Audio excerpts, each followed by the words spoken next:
నన్ను నీ నేస్తంగా భావించినందుకు సంతోషం. లేకపోతే కొంతమందికి జీవితకాలం గడిచిపోతుంది బంధాలు ఏర్పరచుకోవటానికి.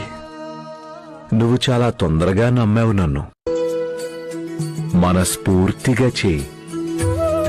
ఈశ్వరుడిలో లీనమైతే సమస్తం పొందుతావు. కానీ ఎప్పుడైతే పొందుతావో అప్పుడు అర్థం చేసుకుంటావు మిగతావన్నీ వ్యర్థమని.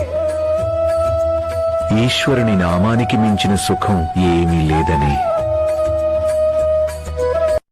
ఒకవేళ మనం జీవితంలో జరిగే అద్భుతాల్ని నమ్మడం మానేస్తే అందులోని అంతర్యాన్ని మనం ఎలా అర్థం చేసుకోగలం?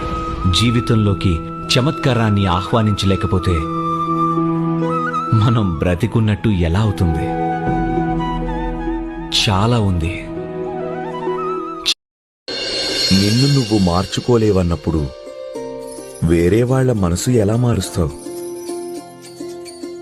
జీవితంలో మనకి చాలా దారులు దొరుకుతాయి కేశవ్.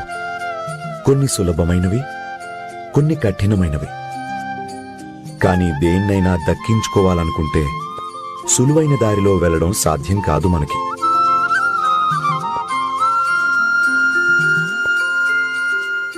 నేను చెప్పిన మాటలను నువ్వు ఎప్పటికీ గుర్తుపెట్టుకో. ఏదైనా కొత్తగా సాధించాలంటే కాస్త కొత్తగా చేయడం అవసరమవుతుంది.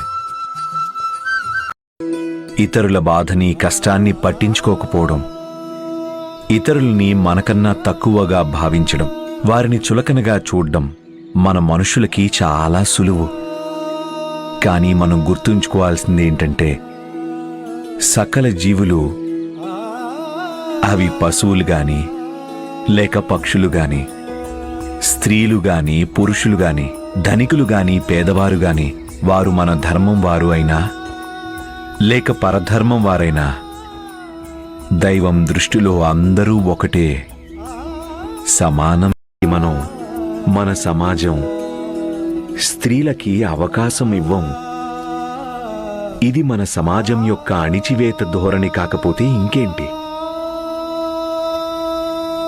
నేను ఆ పరమాత్మని ప్రార్థిస్తున్నాను త్వరలోనే ఆ రోజులు రావాలని.